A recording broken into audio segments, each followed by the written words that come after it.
Hello, happy Sabbath. My salute to each and everyone here Stop. this afternoon. Sabat, happy Sabat. Happy Sabbath Sabbath po. all. But I would like first to thank to our God for letting me attend and one of the speaker of this um, part of inspiring message and with integrity as a law enforcer. Just to inform everybody that your speaker now is a police officer. And in our core values, just to inform that one of our core values in the 4 M's is makadiyos, pro-God, a God-fearing. So, as I've also discovered and researched that the government of the Philippine National Police was also God-fearing, in which they are also have a core values like in the PNP. To tell you that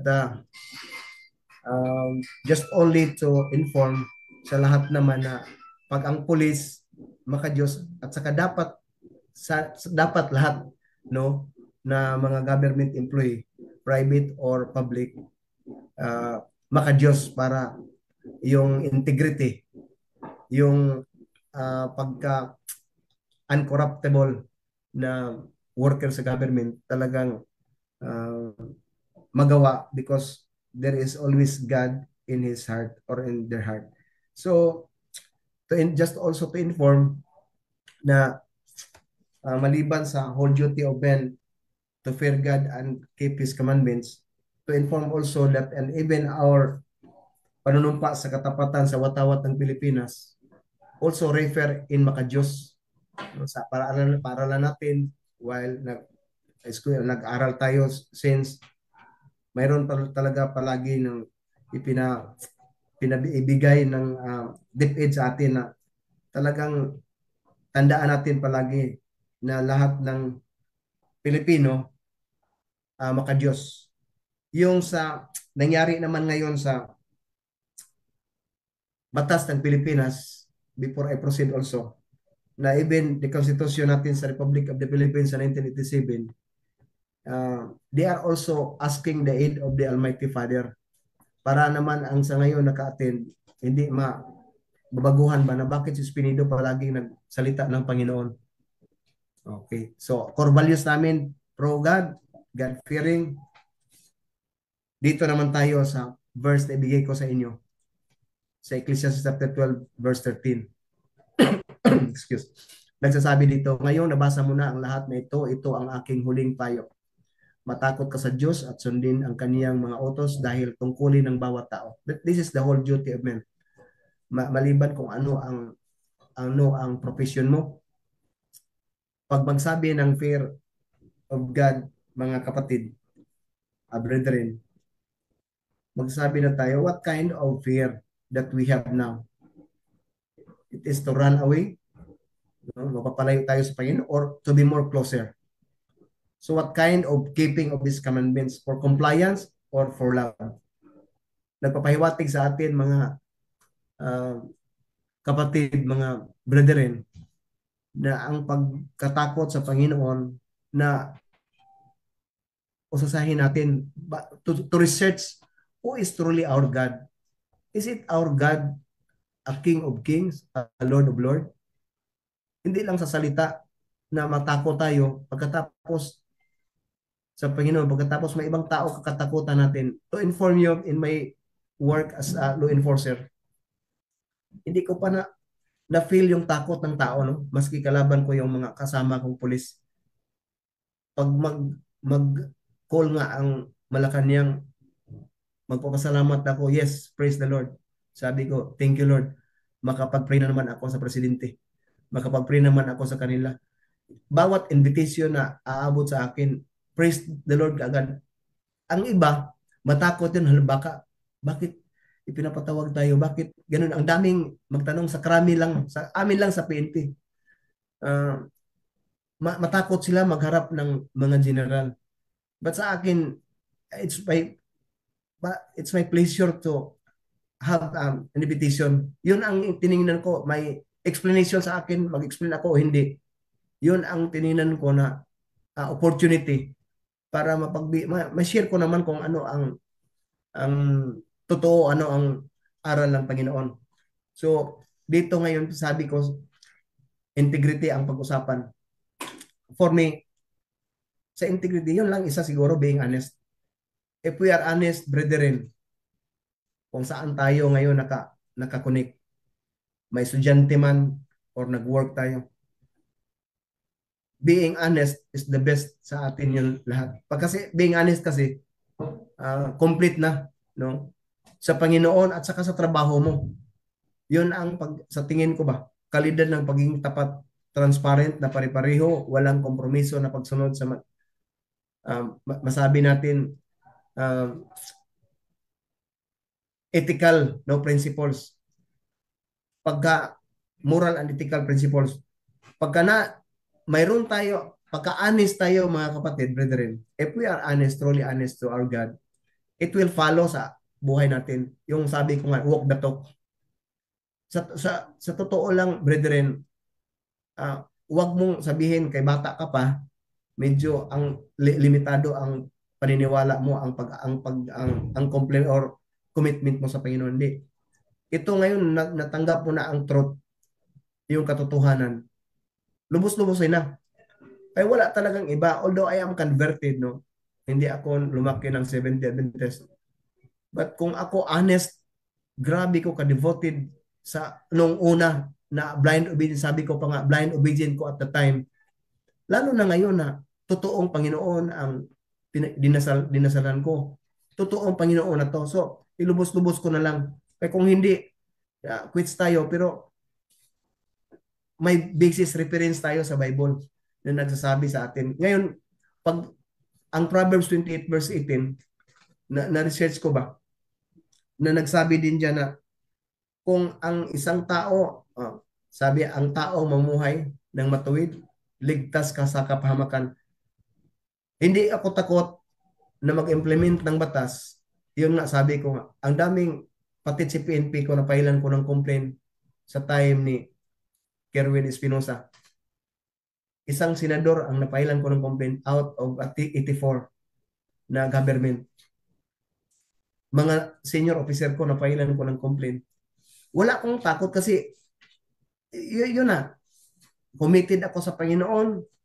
Tapos, nakita ko naman na kung hindi lang tayo ang honest sa Panginoon. Ang Panginoon talaga, siya talaga ang pinaka-honest sa atin. Tayo lang parang adjustable lang tayo ba? Pagka makikita medyo may gusto natin, honest tayo sa Panginoon. Pagka walang gusto natin, hindi na naman tayo honest. No? But to tell you, brethren, as long na ikaw committed sa Panginoon, makita mo na kung ano talaga ang proteksyon, blessing na ibigay sa Panginoon, galing sa Panginoon sa inyo. Na kung ma-experience natin, makita natin with the record in the Bible, kung iba ang makita natin, espesyal na pag ng Panginoon sa kanila ni David, yung mga patriarchs natin, no? Sa atin kaya hindi nagawin ng Panginoon? Gagawin din ng Panginoon yun kung tayo honest sa Panginoon. Hindi ba masayang yung posisyon natin ngayon?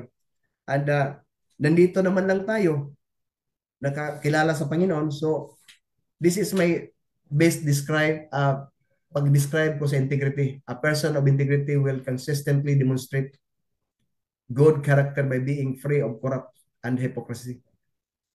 Siguro ito lang ang kung nasa atin ito, ma-amaze ang mga kasamahan natin. Bakit si Espinido lang ba ang pulis sa Pilipinas? Bakit i-request sa ibang bayan? No, kita ninyo? I believe that my God is a truly God. I work it with the principles of God. Hindi man tayo perfecto. But ang Panginoon, they are free also. He is free sa lahat ng pagkataon na magpunta tayo sa Kanya para mag-confess sa kasalanan natin. Then, move on. Lahat na naman ng kagustuhan natin, No? Lahat ng kagustuhan natin, kung nasang-ayon sa kagustuhan din ng Panginoon, so doon ang God's will. That's why, kung integrity ang pag-usapan, mga kapatid, kontento na tayo. Pag kontento ka na, hindi ka na makurap. While you are content for what you have. Hindi ka na mag-ambisyon. Kontento ka na yung ranggo mo sa first name mo na pag-apply sa trabaho, ganun na lang, okay na. Do your best lang. Wherever you go, do your best. Because I know that ang Panginoon natin nakatingin sa inyo. Nakatingin sa atin. That's why I am also satisfied na ako for 12 years, P1 lang, pinakababa yun na ranggo sa posisyon ng police, patrolman.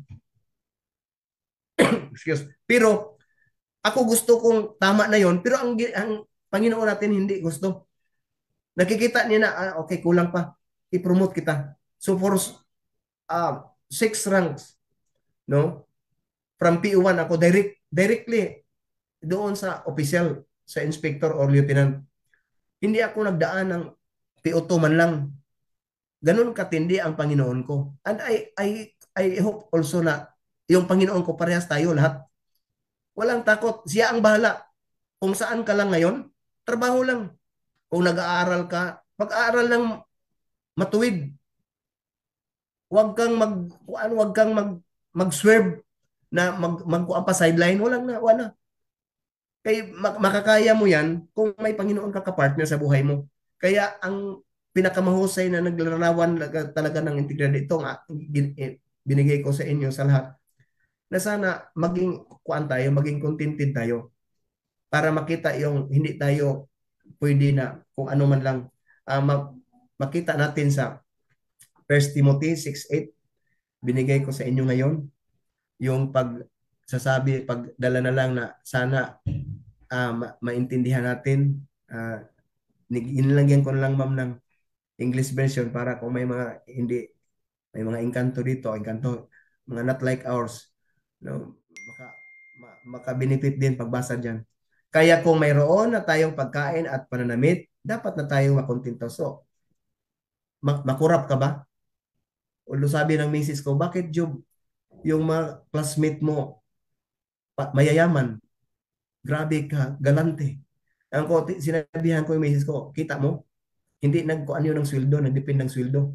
Sa illegal ang dami. Kaya actually ang police, left and right, ibigay lang sa'yo. Lahat ng illegal kung mayroon. So, wala na. Bininta na ni Espinido ang kaluluwa niya.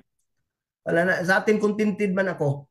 Kaya, ang bigay ng Pinoon, mas grabe kaysa nangungurap. May consequence man sila. Alam natin yung Ecclesiastes chapter 12 verse 14.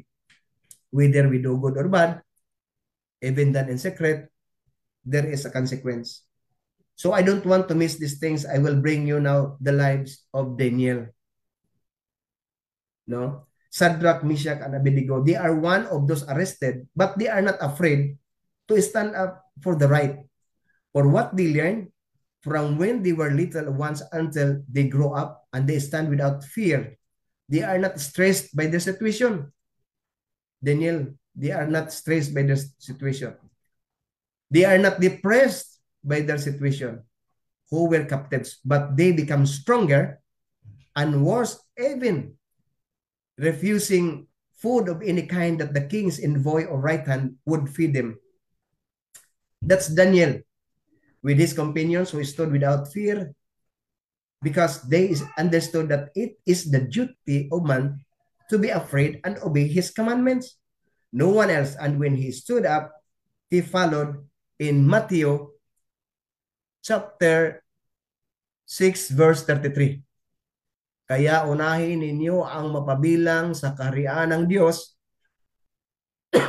at pagsunod sa kanyang kalooban at ibibigay niya ang lahat ng pangangailangan. If we seek first God in our life, it will follow our commitment. It will follow the accomplishment that we want to, because we seek God first. That's a simple. It will follow all these things. It will follow, brethren. Yung ambisyon mo, estudyante ka ngayon, it will follow na ma-accomplish, makagraduate ka pag unahin mo ang Panginoon. Mga workers ngayon, public or private, unahin muna natin sa lahat ang Panginoon. It will follow din. Magbigay ng kasayahan sa atin kung sa lahat unahin natin ang Panginoon. This is the best of Daniel, which will result in your current generations. First, the Lord was pleased with their stand. Second, they are benefited in what they do, refusing to eat any kind of meat. 10 times wiser than the others. So kung tinatanggap mo ang salita ng Panginoon, brethren, remember that the Word of God is like a knife sharper than 2 edges of, di ba? Mas hait, sa Bisaya pa, sa duhay sulam, double blade, na pag malaman mo, pag mabasa mo, ang masama maging mabait. That's how sharper ang Word of God. So, and the third, they become famous in the government. To stand there bravely, boldly, nagsasabi si Daniel na hindi ako kakain. Ito lang ang ibigay nyo sa akin. But it will come now be defeated sa prinsipyo nila na hindi sila mabili. And last, they always put God above all. They trusted their Father in heaven being Savior and Protector. So what do you expect, brethren? Youth, Amicos, PCM. What do you expect now? In time of you now, change the taste in your mouth. It is necessary for you now, guys, to think that more Daniel will increase among you in this generation. Prinsipyo yan. Hindi ako kakain kay gusto ng Panginoon. Kakain lang ako ng original diet. What you eat is what you are. Pinaka-the best ang ginawa ni Daniel na sa murang edad pa niya. May prinsipyo na siya.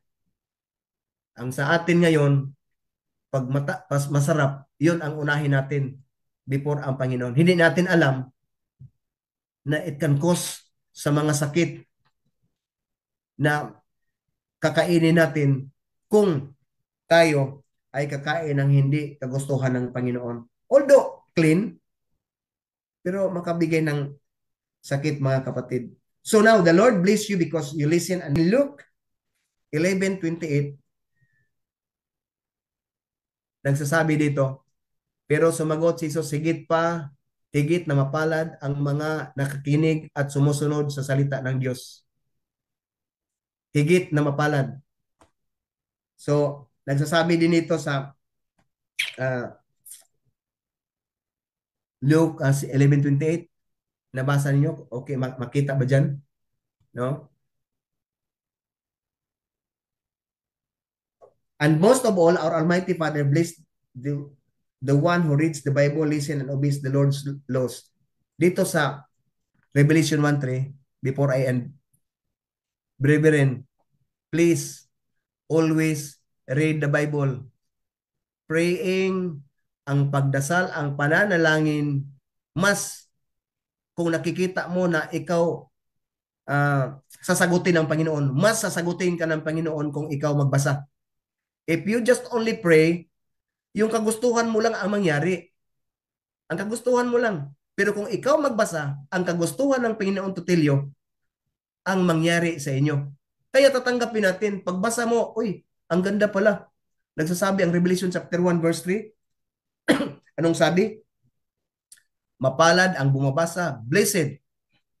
At ang mga nakikinig sa sulat na ito, kung tinutupad nila ang nakasulat dito. Obedient talaga, pinaka-the best sa lahat. So when do you talk to your Father in heaven? Kailan? Makausap natin ang Panginoon, brethren, kung magbasa tayo sa Biblia. That's the time na magsalita siya sa kagustuhan niya.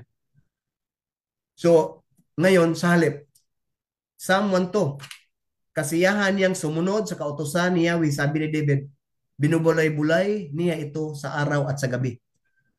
David study the Word of God day and night. So David do that. Why not for us? Huwag tayong magtapol sa Bisaya pa.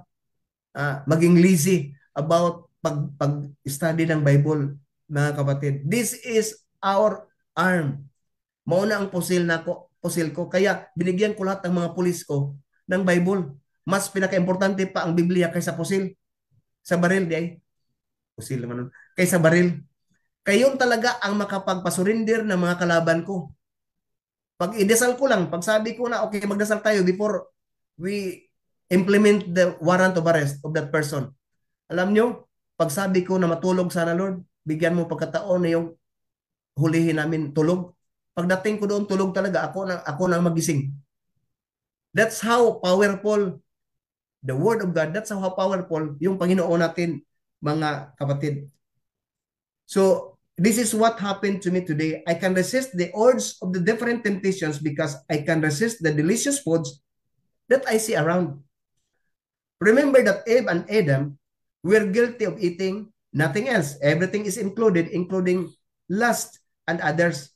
If you can stop eating the various types of meat or fish around. Simple as that. Pag ma-resist mo yung temptation sa deliciousness sa mouth mo, sa bibig mo, lahat ng corruption, makaresist ka, to tell you. Kaya, hindi ako takot ng ganun lang kasimple. Because I believe in 1 Corinthians chapter 6, 19-20. Hindi ba ninyo alam na ang inyong katawan ay templo ng Espiritu Santo na nasa inyo at ipinagkaloob ng Diyos sa inyo? Hindi ninyo pag-aari ang inyong katawan. Remember ha? You are not, and this body is not ours, brethren. Pero ang nangyari in reality, tayo ang magpasya, magbuot. Tayo ang magpasya. Anong ipakain natin? Basta kay lami, basta kay delicious, masarap, kakainin natin, hindi natin alam na hindi nutritious. So yun ang kaibahan. Sa Panginoon ang katawan, pero may mga Adventista makikita ko pa rin na magtato. It's sad to say ba? Na gano'n ang mga Adventist. Tanggapin natin mga kapatid na ito katawan ng Panginoon, hindi sa atin. Di ba? Hindi sa atin. Kaya, hindi man sa atin, sundin natin na hindi pwede na i-ano natin, lagyan natin ng ano-ano man lang ang katawan natin. Yun. Diniyos-diyos na natin yung cellphone, mga gadget. Kumakain tayo nga ang pamilya ng Adventista, hindi na mag-usap kasi lahat may cellphone. So, yun ang mangyari sa atin, maski ang magsimba, hindi natin wala ng kaibahan ang mga babae or mga Adventist at saka ibang religion. No, hindi nagkaiba, magkaparehas na, magsuot na sila ng ganito. Yung iba, magsuot na. Sana ang uniqueness ng Adventist. But I tell you, the discipline came from your home. The discipline came from your home. Always correct children when they need it. If you spank them, it will not kill them. Kaya sabi dito, ang isa sa mga pinakakawawang nilalang ay ang mga batang hindi na disiplina ng magulang. So tama, didisiplinahin talaga tayo. Kaya yun ang mangyayari. Ito na ang this is what the 1 Corinthians 3:16-17. Hindi ba ninyo alam na kayo'y templo ng Diyos at naninirahan sa inyo ang kaniyang espiritu? Paparusahan ng Diyos ang sinumang magwasak ng templo niya, sapagkat banal ang templo ng Diyos at kayo ang templong iyan. Si Daniel, no, hindi kumakain ng karne. So ang the best sa atin, lalo na kayo mga binata or mga youth, the best principle that you want to and need, yung prinsipyo talaga ni Daniel, na makapag hindi kayo, time will come na may mga temptation na darating sa inyo, lalo na sa pagkain. Okay. Dito tayo. Nagsasabi, section 2, Essentials to Health, Acknowledge of First Principles. Ang magkasakit ay kasalanan. Dito lang ako. So iwasan natin mga kapatid na magkasakit tayo kasi kasalanan pala na magkasakit, lalo na kung galing sa kinakain mo ang sakit. What you eat is what you are. We are Seventh Adventist. We are promoter of health. Binibinta natin yung kang Ellen G. White mga books. But hindi natin sinunod.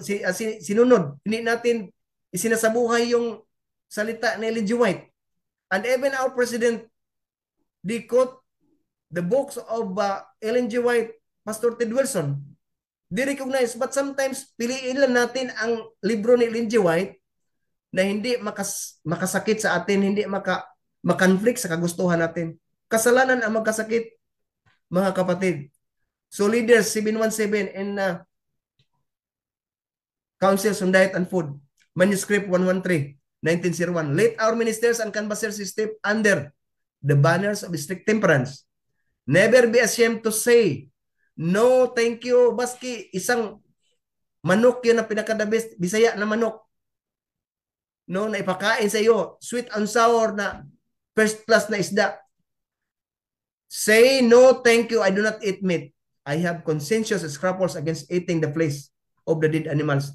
Brethren, bininta natin to sa iba, pero hindi natin sinasabuhay itong bininta natin. Seventh Adventist, yun ang promoter ng health. Pero wala nang kaibahan sa ibang hindi Seventh Adventist.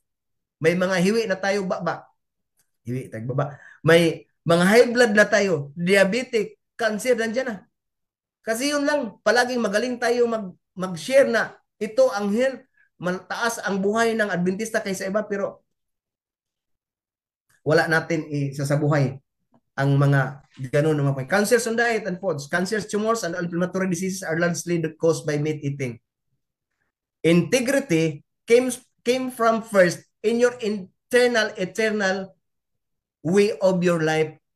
Going and going on, you have decision, immediate decision, you have principles, because even sa spiritual mo, na-change na kasi binasa mo, sinunod mo ang kagustuhan ng Panginoon. Pagkain, hindi na lang ko masyado maramihin to, baka magalit kayo. Excuse. Yung isda, madalas kung hindi lang ko kakain sir ng karne, isda na lang. O, sabi ni Ellen G. White, Councils on Diet and Food, sa maraming lugar, ang isda ay labis na nahawa ng dumi. Kayo na lang magtapos dyan. Okay. Dito ako sa lesbian at saka sa gay. Dito. 719. Itinuro sa akin na ang pagkaing laman ay may posibilidad na gumawa ng kalikasan upang agawin ang mga lalaki at babae ng pagmamahal at pakiraramay na dapat nilang madama para sa isa't isa at magbigay sa mababang pagmamahal upang kontrolin ang mas mataas na kapangyarihan ng nilalang. Kaya maraming bayot na Adventista ngayon, bakla, no? Kita mo, maraming bakla kung saan ngayon kumakain ng meat. But anyway, that is your choice. Ang sa atin lang, kung totoo kang may Panginoon, sabi dyan sa 15, second to the last, John 14:15, if you love me, you will obey, keep my commandments. So may requirements, kung mahal natin ang Panginoon, sundin natin kung anong kagustuhan niya. Gusto sa katawan ng Panginoon to tell you, brethren, na maging healthy tayo. Pero doon lang tayo ang pagbasa na maging healthy. Wala na tayong ibang masasabi kasi ang sa atin, okay na kasi makain natin, no? Ang delicious food. Ang Proverbs 28 verse 9 nagsasabi, ang panalangin ng taong hindi sumusunod sa kautusan ay kasuklam-suklam. Ang Adventist hindi puro na lang nagsunod ng utos. Sa salita lang pero sa gawa wala. Kaya may prayer, brethren, na sana ipanalangin din natin na yung binabasa natin, yung salita ng Panginoon, isa sa buhay natin. Sa mga youth, PCM at saka sa Amaykos na mga estudyante ngayon, ito ang sabi sa kay Timoteo ni Pablo, huwag mong hayaang hamakin kaninuman dahil sa iyong kabataan. Sa halip, sikapin mong maging halimbawa sa mga mananampalataya sa iyong pagsasalita, pag-ugali, pag-ibig, pananampalataya at malinis na pamumuhay. Maski yung karakter, i-change natin kasi madali lang mag-change sa bisyo natin, no? Yung mga vices, dali lang mag-change natin, pero yung karakter talaga, attitude, ilang taon ka na pagka Seventh Adventist, hindi pa rin na-change yung attitude mo, yung karakter mo, no? Emotionally, yun ang problema natin. Kaya panay tayo magbasa sa Biblia para maturuan tayo ng Panginoon kung ano ang karapat-dapat nating gawin. Entertain, habang wala pa ako riyan, iukol mo ang iyong panahon sa pagbabasa ng kasulatan sa harap ng mga tao, sa pangangaral at sa pagtuturo.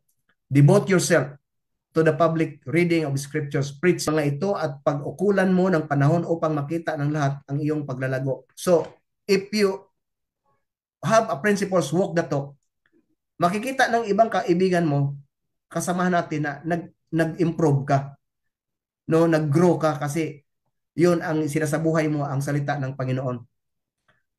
Pagkaingatan mo ang iyong sarili at ang iyong pagtuturo. Patuloy mong gawin ang mga ito sapagkat sa paggawa mo nito ay maliligtas ka pati na ang mga nakikinig sa iyo. We must be always missionary, brethren. Kaya alam pala natin na hindi lang tayo masisave, pati ang mga kaibigan natin na pinuntahan natin, isinsira natin ng utos o salita ng Panginoon ay masisave, hindi lang tayo. So, how can we do that? Di hindi natin magawa ng kita lang. We can do all things through Christ who give us the strength. Mahimo ka ang tanang butang, pinagi kang Hesukristo nga maoy naghatag kanako og kalig-on. We can do all things. If we are truly surrendered to our God, devote yourself to our God, we can do all things. So it's very simple ra sa atin ngayon na magawa natin kasi ganun lang kadali. So dinala natin ang Panginoon, kagustuhan ng Panginoon. Be obedient to our God, then let God will do the rest. Ang sa atin lang, sa maliit natin kung saan tayo, do your best sa lahat. Be patient. Humbleness ang palagi. Kay tayo, ang Panginoon, hindi gusto mga kapatid na sa baba tayo, palaging nasa hid tayo ilagay sa atin. That's why, ako, pagsabi ko na lang sa inyo, na ang integrity sa Psalm 41, 11, 12, last slide, ibigay ko sa inyo ngayon, this afternoon, yung Psalm 41, 11, 12. Alam ko na kayo'y nalulugod sa akin dahil hindi ako natatalo ng aking mga kaaway. Dahil ako'y taong matuwid. Integrity. No? Tinutulungan nyo ako at pinapanatili sa inyong presensya magpakailanman. Purihin ang Panginoon. Amen, mga kapatid. So ito lang, to encourage each and every one of us. Be honest sa Panginoon. Be honest. Sundin natin ang kagustuhan ng Panginoon, hindi ang ating kagustuhan. And it will follow sa accomplishment na ibigay niya sa atin. That's why my accomplishment in my work as a law enforcer for 29 years, lahat sa Panginoon. Hindi nga ako nag-expect na ibigay. Maski yung pinakamatindi na kalaban ni Espinido, yung mga hitman pala, threaten ang buhay ni Espinido ang palit. Pero yung mga hitman mismo magtawag, Sir, sorry sir, kami ang inutosan na kapag kuha na kami ng 5M, 10M ang kuha namin sa inyo sir, pero makonsensya kami sir. Makonsensya? Ang sa amin sir, sana hindi ka na magpunta sa hearing sir, huwag ka nang pero hindi man pwede. Sila ang hitman, sila ang may gusto kunin ang buhay ni Espinido. Kasi akala nila na ang buhay ni Espinido sa kanila, hindi. Hindi takot mismo yung pamilya ko kasi sabi ko, magdasal tayo palagi kasi yung buhay natin sa Panginoon, hindi sa tao. Pag ikaw may integrity, brethren, wala kang kinakatakutan maliban sa Panginoon lang. Ang sa atin na lang, continuous to magsabi tayo natin, magsamba, go to church every Saturday, keep the Sabbath holy from sunset to sunset. Hindi tayo hapdi lang, whole day of the Sabbath, para makikita din yung sabi ko nga, yung Word of God na nakuha natin sa sarili na isinasabuhay natin. So are you giving God your best?